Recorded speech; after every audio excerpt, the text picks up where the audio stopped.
Alright, here we go again. This is going to be take number 2. And this time we're going to make sure we're on Do Not Disturb mode.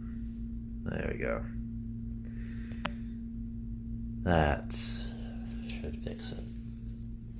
Alright.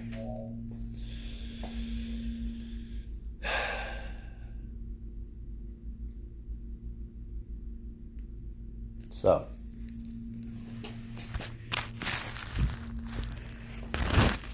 I was almost getting to the meat of content last recording, but since this is a new one, I will start from the beginning.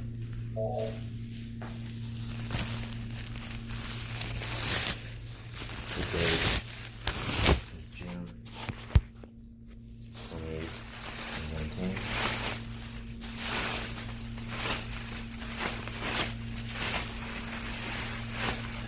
A couple days ago, not even a full 2 days ago, news broke that Doesn't know if aka Etika of the actual network lost his life.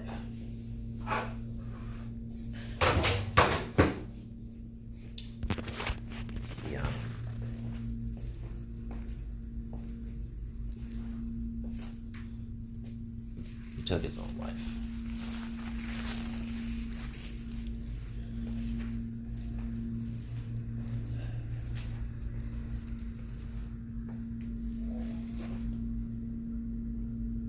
I've had this roxaszgx channel for a long time.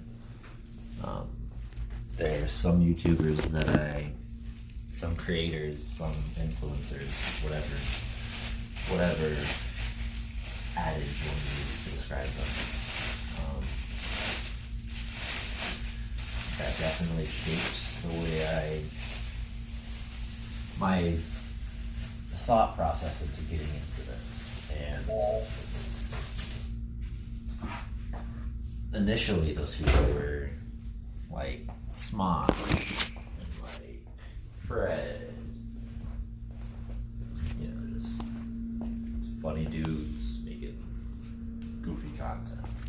And then as I got older, I started realizing that there were more than just funny videos on the internet, namely on this platform. Started finding people like Sully Pone, like Joyconboyz 456, Shofu, PokeMD, Matt Crimson,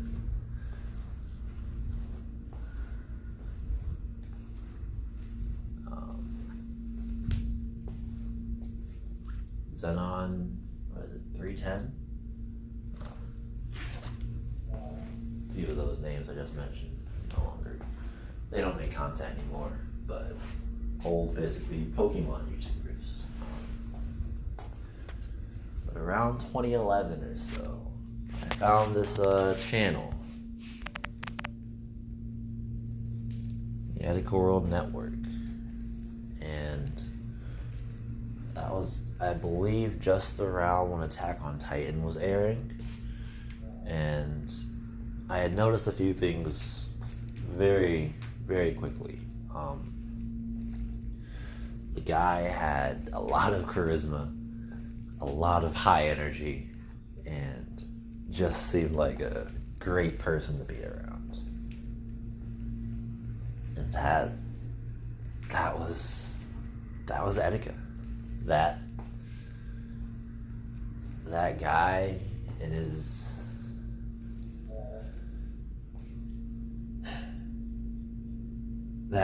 his recording space, getting super hyped about things, and even as a small channel back in the day in 2011, he already had this grind, this drive for bigger. He knew where he wanted to go, and he aimed for it. He was persistent. He did not care who you were. He did not care if you were bigger, smaller, any of it, as far as the YouTube space was concerned. I mean, back then, this was probably just on the cusp of when Google started making moves on YouTube, but it wasn't the same space that it is now.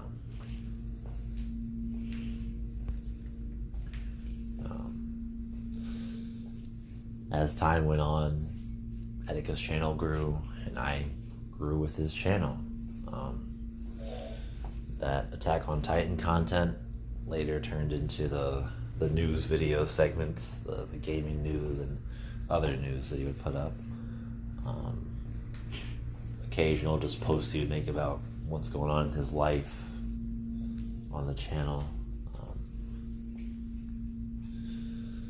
I mean, later that same or even next year, that's when him and Christine got together, and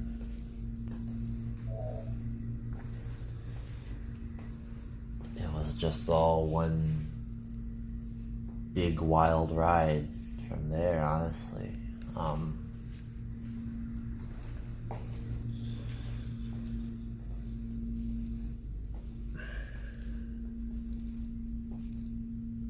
I've always been a big Nintendo fan, and I've always been a big fan of anime, but not a lot of you would know this, if any, watching know this. But I always struggled with being vocal about those things. Growing up, at least, just didn't really feel, wasn't the cool thing to do. Let's say that.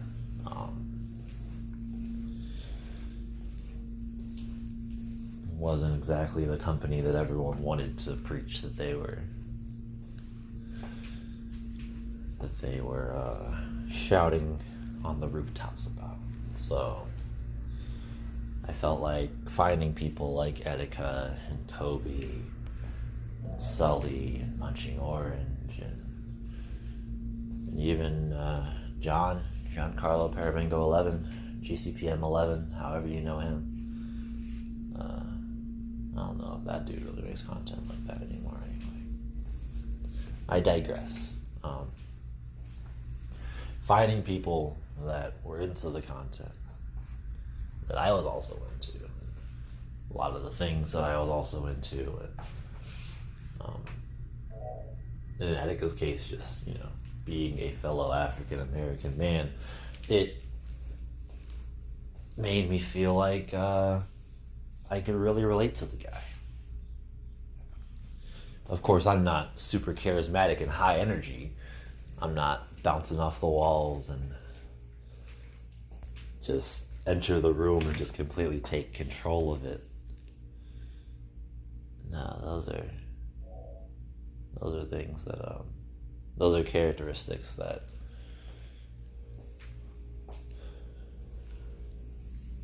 I, as a person, do not possess.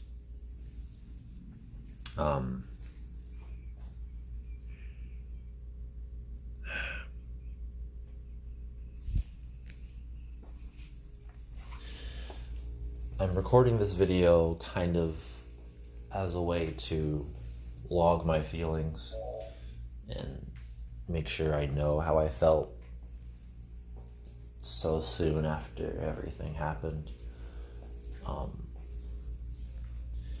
Despite never meeting this man in person, despite never getting to interact with him even on like a more than fan interaction basis, as far as being someone that consumed his content daily for the last over half a decade.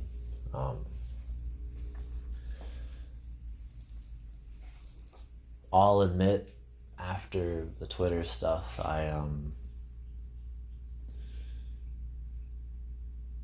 I tried to distance myself from it because I do suffer from mental illness. Untreated, but it's something that I've definitely come to terms with as I've gotten older. And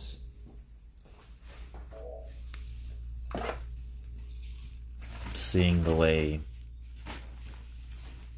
he was, seeing what was happening definitely hurt me in a way that I can't quite describe. But hearing the news about what he ultimately ended up doing hurt me in a way that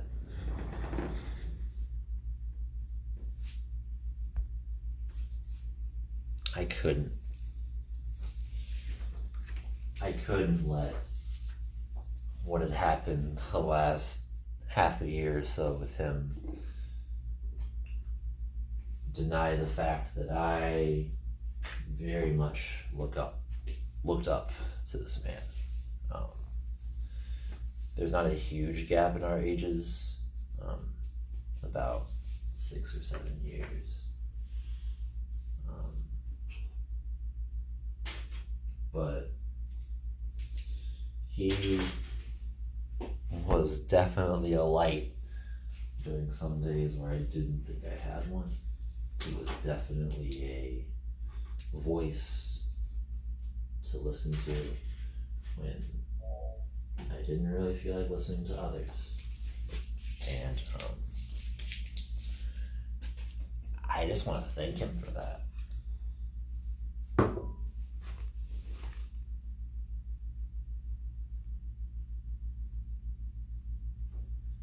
I want to thank him for his content, his legacy, his crazy,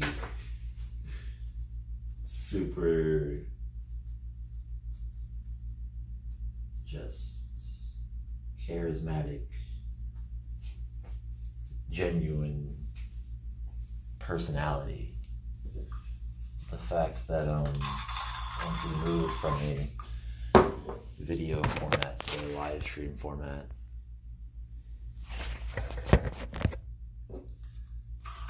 that there were so many people that would just tune in to hear his crazy stories or to see what was going on with him that day. And occasionally he'd play games. Occasionally this man would play games.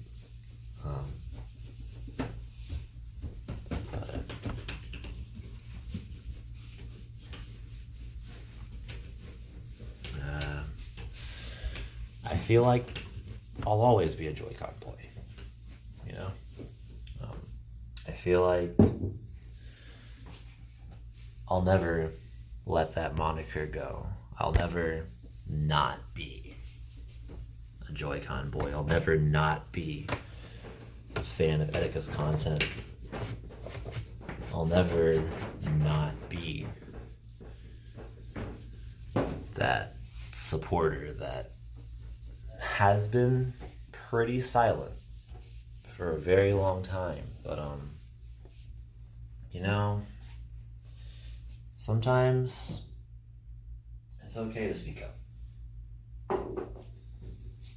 even if you don't get heard. Sometimes you gotta speak for you. It doesn't necessarily have to be in an echo chamber where everyone can finally hear what you're saying. I mean, this channel is so small with inconsistent content, and I don't really see it getting any real traction, but on the off chance it does, and on the off chance that I'm wrong,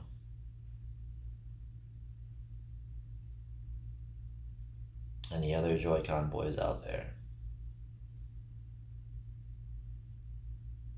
we gotta stay strong. We gotta stay strong, and we gotta know that Etika lived very much his life to the fullest for the time that he had. You guys know this man would take shot after shot on stream and talk about these wild parties he's gone to, and even the wild party that he threw at PAX just not too long ago.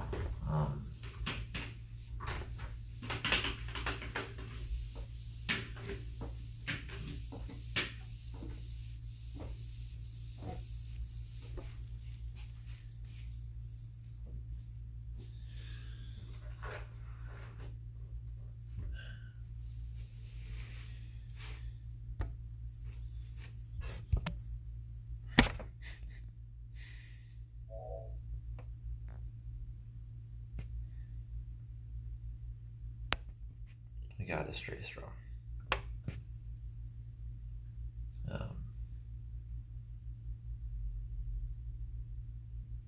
Everyone really does have to take care of themselves, you know. He'd say it at the end of every video, but honestly, it's even more so true now, right? We really do have to take care of ourselves each and every day. Mental illness isn't something to overlook. It's not something to say, oh, I'm just gonna leave it alone, and it's not that big of a deal, I'll take care of it later. Sometimes there isn't a later.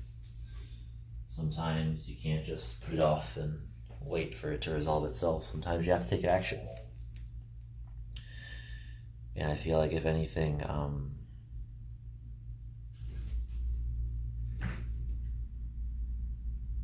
this definitely should be for anyone that hasn't taken action, even myself for that matter. A huge wake-up call for all of us. So I don't know how much longer this recording can go, to be honest. I'm honestly surprised it was able to get this much. This software kind of sucks. On a completely separate note. Not to make light of the situation at all, honestly. I guess this is just my way of coping in a way. Being able to talk about him and everything that he did for me, despite him knowing it, despite me being able to actually get a chance to tell him. From the Fire Emblem playthroughs to the Smash era to the streaming era, and then to now.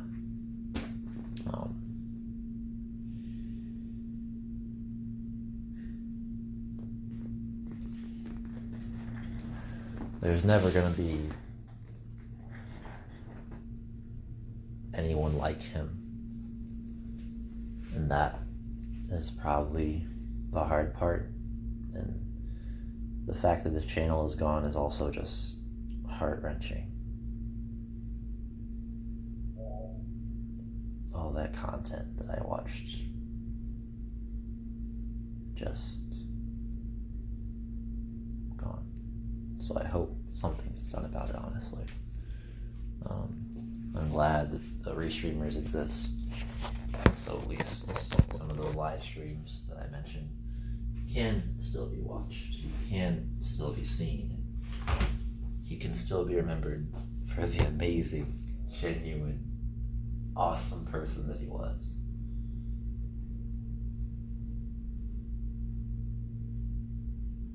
Anyway. I've rambled on enough. This whole entire video has been rambling, and there's been sound in the background, and honestly, I don't care.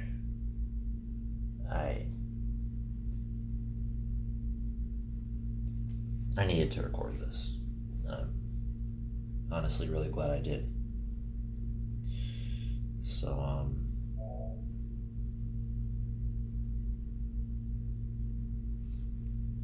I'm roxaszgx.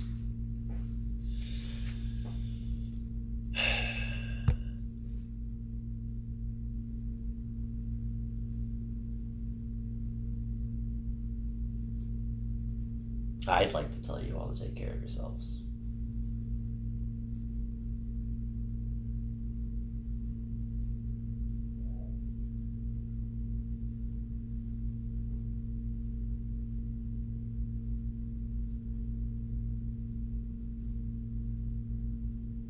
Don't be afraid to open up about what's going on. If you don't feel like you can tell your friends, your family, maybe talking to someone who isn't immediately close to you is the answer. And I'm always down to talk. Maybe I'll even put like an email or something in the description. On the off chance someone does just want to reach out and feels like they can't talk to anyone else but random dude on the internet. Yeah, it's not gonna have any consequences. And I mean that wholeheartedly. I'm totally cool with talking with people. If it means that that person feels like they were able to finally get something off their chest and makes them feel a little bit better, then that's cool with me. But anyway, I'm gonna end this. This will be the only time I do this.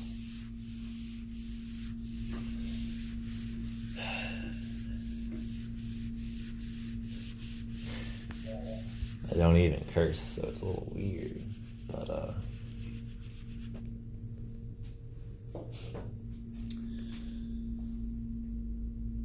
take care of yourselves. And of course, as usual, have yourselves